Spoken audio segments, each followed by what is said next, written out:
Hi teachers, welcome to our channel. So ఈరోజు మనం DSC 2012 లోని ఒక బిట్ ని మనం సాల్వ్ చేసుకుందామా. ఈ విధంగా ఏ కామ బీల మధ్య ఎన్ అంక మధ్యమాలు ఉంచిన ఆ శ్రేణిలో పదాంతరం అని క్వశ్చన్ అడిగినప్పుడు మనకి ఈ ఫార్ములా అప్లై చేయాలమ్మా. D is equal to B minus A by N plus 1 అనే ఫార్ములాను యూజ్ చేయాలి. సో దానికోసం ఫర్ ఎగ్జాంపుల్ ఇచ్చాను నేను. 4,22ల మధ్య 5 అంక మధ్యమాలు ఉంచిన ఆ శ్రేణిలో పదాంతరం ఎంత. సో ఇదే బిట్గా అడిగారమ్మా. సో ఒకవేళ సమ్ గా ఇస్తే మనం ఏ విధంగా చేయాలనేది నేను చేసి చూపిస్తున్నాను. చూడండి, D is equal to B minus A. B ఎంతమ్మా? 22. ఏ ఎంత? 4.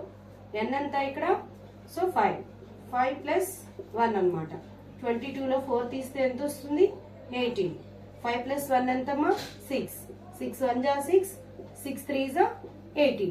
So 3 is the answer.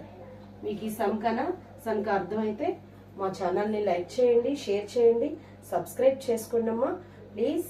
Thank you for watching.